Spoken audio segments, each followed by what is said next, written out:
Good afternoon, everyone. Excited to be at game week. Had our first practice yesterday. Just in Spiders, we'll go full pads today, get into a normal week. A lot of the game plan was put in last week, but still some fine-tuning. Still a lot of mistakes that we were making, especially with some of our newer players, younger guys that we need to get caught up to speed. And bottom line is we need to play. We need to play somebody else and quit banging around with each other. And our plan is to play an awful lot of guys, especially on special teams, because we have 39 new guys on our roster, and we need to get them acclimated to playing college football at K-State. So it'll be an exciting week for us. Coach, you mentioned last time we were together that you've made some adjustments with the training and how you guys are managing the bodies of your players. Do you come out of camp as healthy as you've been in a while, or did it sneak up on you? Yeah, we really did. Talked to the captains yesterday and some of the leaders. Their bodies feel really good. I think getting them out a little earlier at night throughout the month of August gave them another hour of sleep probably helped them with recovery. And we talked extensively about hydration and nutrition, and we feel good. The only one we're down right now is Will Honus. Will won't play on Saturday, but everybody else that came into camp would be ready to play. Is that the same injury he arrived with, or is it something new? No, something that has been aggravating him, and we're going to kind of be cautious with him, and he'll be back. It's just a matter we're just not going to play him this week. Speaking of transfers, you've had a great deal of success with that, and judging from the depth chart, particularly at safety, looks like you struck a gold mine. Well, we'll get them into game action, and we're going to play a lot of guys, but Josh Hayes is one that jumps out at me that was here in spring ball. Came in as a corner, and very familiar with Josh, and some of the things we're doing differently in the secondary. He fit in right at free safety. Allows him to have a skill set that he's really good in man coverage. He's learned how to play zone coverage from the safety spot because everything's been a corner for him. But he's had a really good spring, really good summer, fall camp. Excited for him. Drake Cheatham's had a really good summer and fall camp. Kobe Savage has had a really good summer and fall camp. And then you have Sincere Mason, TJ Smith. We have more depth there, more bodies. We're going to play a lot of guys in the secondary. Finally, Adrian Martinez, now that you've had a good look at him, how is he different than maybe what you thought coming in? I don't know if I thought he was going to be any different than what he is. You watch game tape. That's what we mainly had from Nebraska days. And then just watching the way he's developed over the last 30 days in particular since we started camp, how much more confident he is. He's in rhythm. He understands where people are supposed to be. He's got a good rapport with the receivers and tight ends and backs. And so same way with Adrian. I think he's just excited to play. Yeah, I guess a follow-up to that. When you looked at the game tape of Adrian, did you see any commonality to what was causing some of his mistakes when he was up north? No, I didn't look at it in that respect. I looked at it more just a skill set and what we could do and what Coach Klein could do with him. Probably emphasize more of the positives of what we thought he would be able to do, and we're excited to cut him loose and let him play.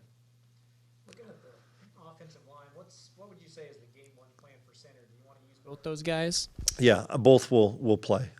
Gilly and Hadley. Hadley will be a swing guy and play some guard as well. Gilly will strictly play center, but without question, we plan on playing both guys at center. When did you first start realizing that Austin Moore would be a guy who could start for you at linebacker? Last year, because he had so many reps. He was playing behind the old man of Fletch back there, and so he had a ton of reps with the twos, and we shelved Fletch a lot to save him for games. And so Austin just continued to learn the system and learn how to play. And he's a guy that you could flip on the film of last fall camp, last year, early on in special teams, to how he knows how to play, block destruction, angles, knowing our defense. He's a quiet kid, but he's one of the best communicators out there on the football field. And Austin, a walk-on in here that earned a scholarship and earned a starting position, and we're excited for Austin. And when you have a number of true freshmen on the two deep like you do right now, do you find yourself trying to, limit their games in case you want to redshirt them, or at this point are you thinking let's just use them when we have Right to? now, if they're in the two deep, our plan is to play them. Now, maybe something will change that, but there's a handful of guys that we've earmarked that we're going to play, and maybe even a few more. You knock on wood that you don't lose some older guys that are experienced guys, but we've done a really nice job of, whether it's on special teams or on offense, defense, finding ways to get those guys repetition late in fall camp when you start to focus on game planning, trying to get some of those really young players or redshirt freshmen more reps against each other so that they feel more comfortable when you have to throw them out there and the lights are on. Coach, when you look at South Dakota, a team who arguably maybe should have beat Kansas last year to open the season, they're an FCS playoff team. They returned their starting quarterback. What are some challenges that they present to you? They're a veteran team. They're big up front, offensive line. I think 4 starters returned. Really impressed with the quarterback. Quarterback has played a lot of football for him, has made really good decisions, played a lot of games. So you have an experienced offensive line returning quarterback, it's a good place to start from. I think they're active on defense, really good linebacker.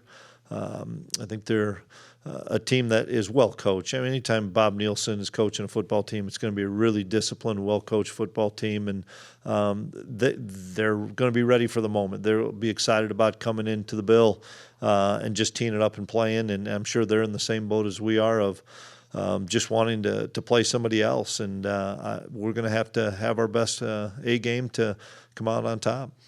And with having multiple players and coaches who have spent time at the FCS level, do you feel like that kind of gives you guys an advantage of just not overlooking a team like South Dakota? Well, from a coaching standpoint, it does, without question. Just because we're so familiar with South Dakota, we played them with Coach Nielsen for a few years, and so I know how the talent. You look at a kid like Briley Moore that came in here and made an immediate impact. There's really good players at the FCS level. Everybody knows that, and it's. Now it's about us. We need to focus on what Kansas State does. Each opponent's going to create some problems for us, but we need to make sure that we don't have some mental errors and make sure that we're playing fast and playing physical and focus more on what we're doing.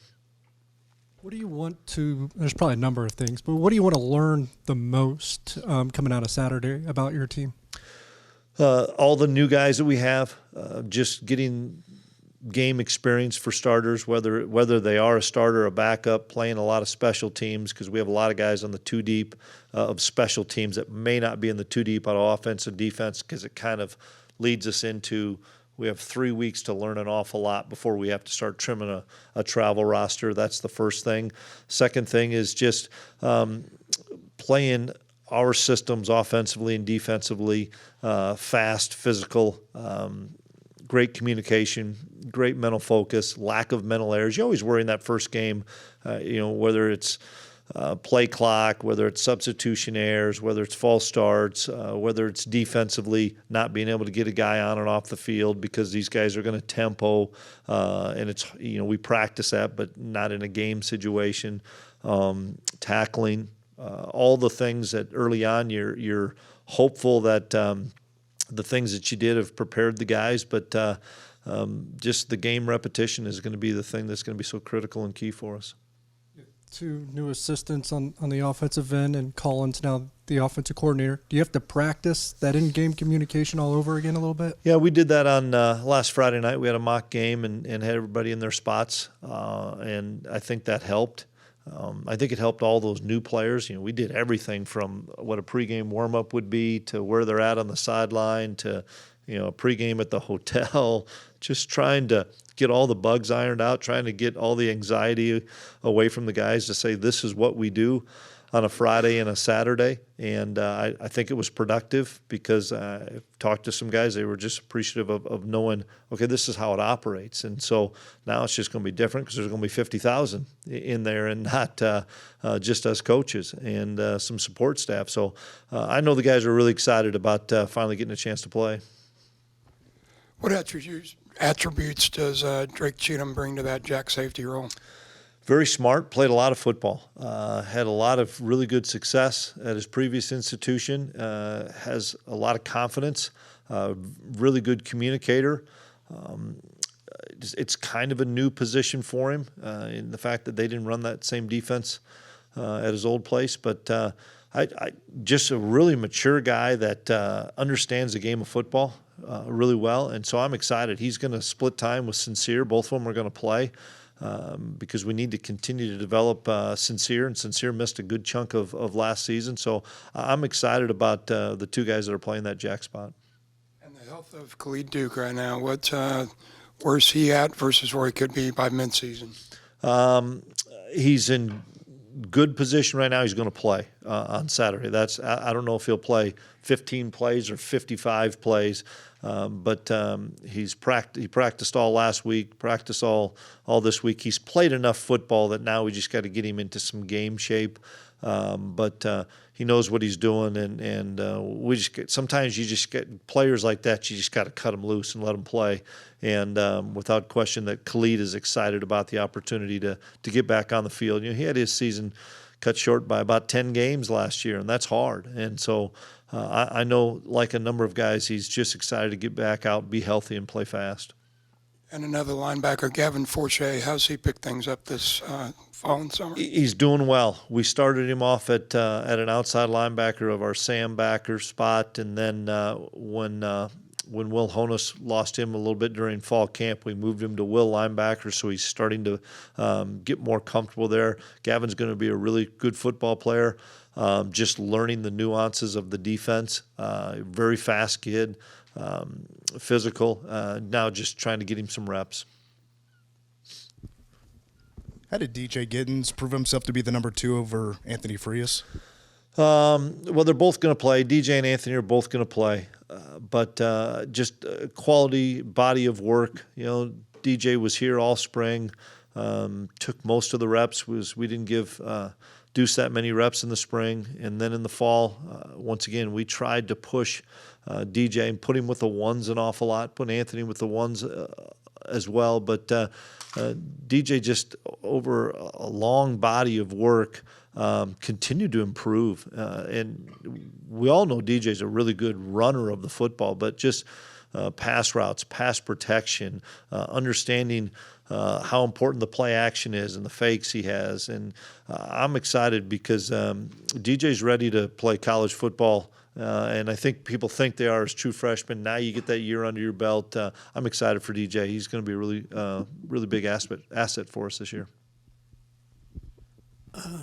Wonder about Sean Robinson. I know you with Khalid out, you maybe had a little bit of a gap at that position. How has he done, and how important was that for him to be able to make that switch? Yeah, we switched him to that position middle of spring, so he had Sean understands football for starters. He really gets the game of football, and we wanted him closer to the line of scrimmage. We started him at safety, moved him to backer in the middle of spring, so then he took almost all the reps with the ones or twos throughout fall camp, understands what we're doing. Des Purnell also has taken some reps there. We're going to play some guys at that Sam backer spot, but I'm really pleased with Sean's progress. I'm pleased with how explosive of a player he is. He another guy that just understands the game. He's a good blitzer. He's good in coverage. He's a very physical guy. He doesn't stay blocked. He's really good at block destruction. So gives us another really good athlete at that Sam backer spot. And Colin's going to go in the Ring of Honor this week. Just want to maybe get some of your thoughts on. Yeah, pretty cool for CK and all those inductees. Shows you the impact he had as a player here on and off the field. But I'm excited because when I think of Colin, I think of a very humble guy that appreciates the opportunities that he had, made the most of the opportunities, terrific football player, but just the humility and how he's done a tremendous job with our players of talking about being grateful, talking about taking advantage of the opportunity when you're given that. And so it'll be a pretty special weekend for the Klein family. See the former quarterback in him as a Absolutely. coordinator. Absolutely, we do. And it's been fun to watch him over the last month for sure at practice every day, whether it's teaching and coaching the quarterbacks to talking to the wide receivers and the offensive line to in a staff room. He's just he's, I think, very comfortable. And now we just need to get the season started for Colin as well. It's going to be a busy weekend for him. What has Christian Moore done to kind of get even with Jackson Ian at that fullback spot? A couple things. Jack's missed quite a bit of fall camp, but he's back now. So that allowed Christian to get more and more snaps, which I thought was really important for him because Jax knows our offense and had taken the lion's share of the reps in spring and early fall camp. Then we lost Jax for a little bit, so then that elevated Christian to the first spot. And very physical guy, stays on his tracks really well from that fullback spot and understands kicking people out and logging people inside. And Jack's getting nicked up probably helped us because it allowed Coach LePac to push Christian along, and now we really feel like we have two guys that we can count on. Jax is back healthy now, so we'll see how that plays out. Chris, the importance of becoming a little bit less of a penalized team, where does that fit in this year? Well, you always want to be you work on discipline. We talk about it all the time, and have officials at practice, and sometimes it's going to be called a certain way. You know, you're going to have holding penalties. You're going to have a couple of PIs here and there. It's eliminating the focus, mental error, pre-snap penalties. That's the thing that it has cost us a few times in practices when we're doing a competition, offense versus defense, whether it's a hard count and we're jumping on defense to miss timing on a snap count with somebody offensively. But it's an emphasis that we're putting on every day to try to eliminate those mental errors. Some physical errors you're going to have, just in the nature of how the game's being called right now. But we have to eliminate the pre-snap penalties. Colin, for just a second, is with all of your experience in football, can you describe the art of being a good to great play caller? Since I've never done it on the offensive side, it's about rhythm, I know, and trying to keep defenses off their, on their heels and off balance.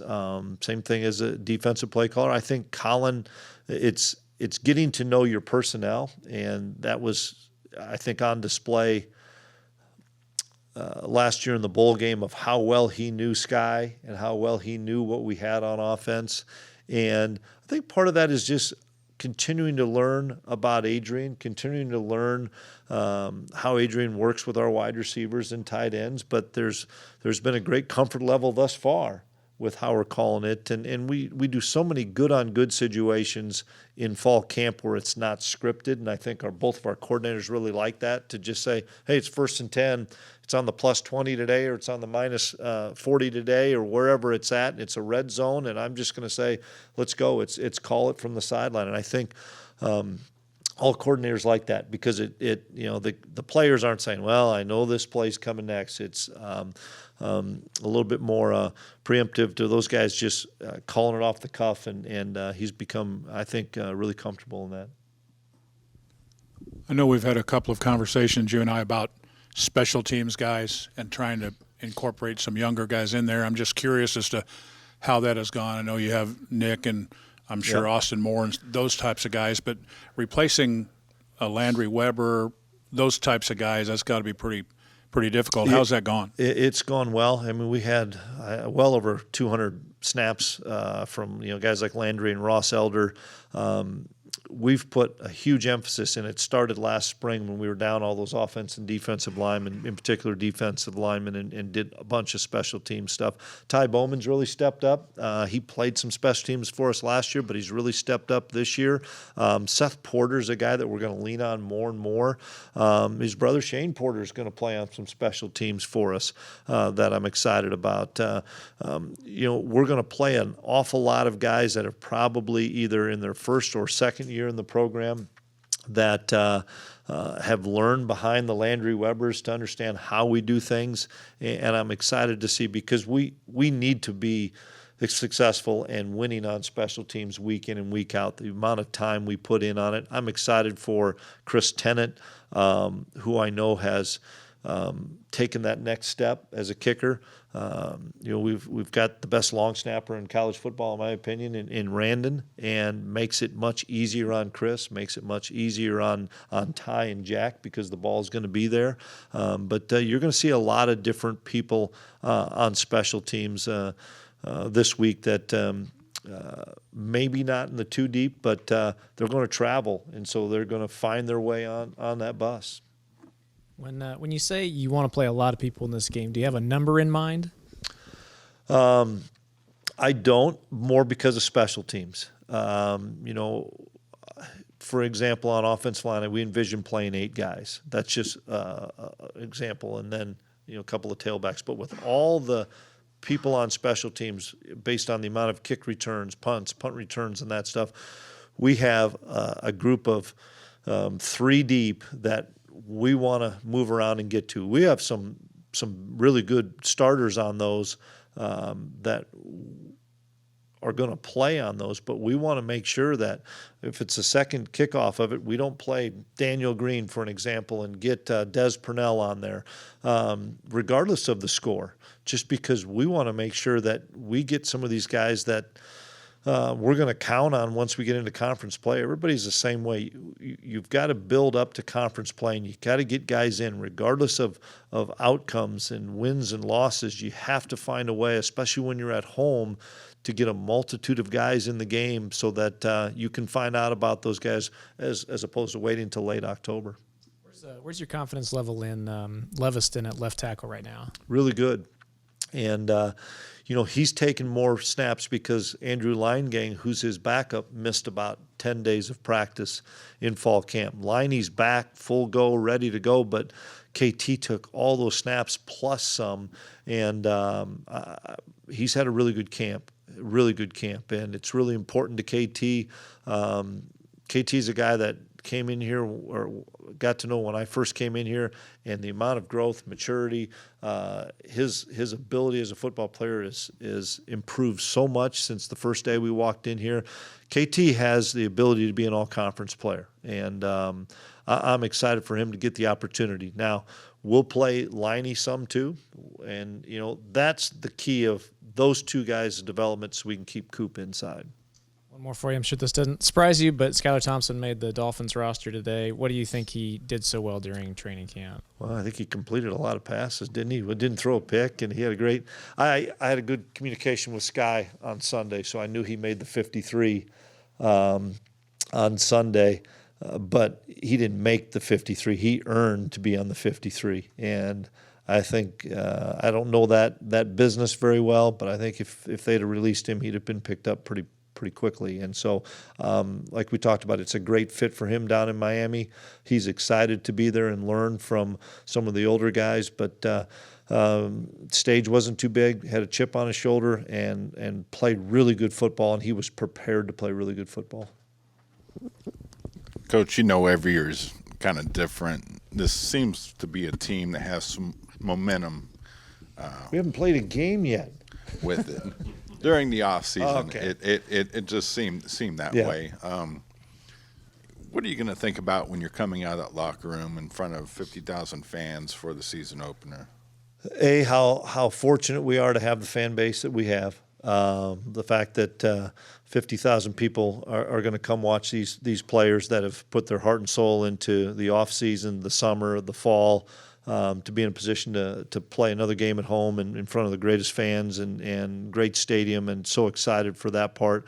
And then the second thing is just how fortunate I am to be at Kansas State, and how fortunate I am it's hard to believe that this is going to be year 4 already. I'm blown away that this is we are going to start our 4th year as a staff here, and how excited I am for the season, but how proud I am of what we are building, and the quality of student athletes and the quality of kids that we have in this program. It seems like last week we were on Catbackers. I know. and we were hitting all the different cities and towns, and there was a great deal of energy. How about in Manhattan? Do you feel a sense of kind of a buzz or energy around town, even just when you're out and about? Well, you tell me, because I have not been out the entire month of August. I've gone from the facility back to my bed at home, but sure seems to be a lot of energy around, and it's exciting because to start off a fall, everybody loves fall Saturdays, and fall Saturdays in Manhattan are really special with our fan base, and it's going to be. I'm excited for the guys that are new to our program, for us to pull in on those buses and get out and walk into the Bill on our catwalk that we have now. It's just it just sends chills up my spine to think about, and to run out of that tunnel with these guys and say, hey, let's go. No regrets, no excuses. Let's just go play. Thank you. Coach, with DJ Giddens locked as the second string at running back right now, along with him, Deuce Vaughn at first string, neither of those players were recruited very strong at the Power 5 level. We haven't seen DJ Giddens play yet, but we've seen what Deuce Vaughn can do. What would you say it is about you and your staff of how you're able to find players like these at such important positions? Just getting to know guys, getting to dig on guys, continuing to find those gems or diamonds that we know fit our system, we know fit our culture, we know fit our locker room. And DJ is one of those guys that his best football is right ahead of him. I'll take him. Coach, Will Howard's an ongoing kind of Rubik's Cube trying to manage his eligibility. Yep. Is he someone that you would prefer not to play even though you want to play a lot of guys? If a helmet pops off, Jake Rubley's going in the game. Okay? There's a free question. That's my There you go. My If a third helmet person pops was off, Rubes is coming in the game right now. See, you got something, Fitz. I like it.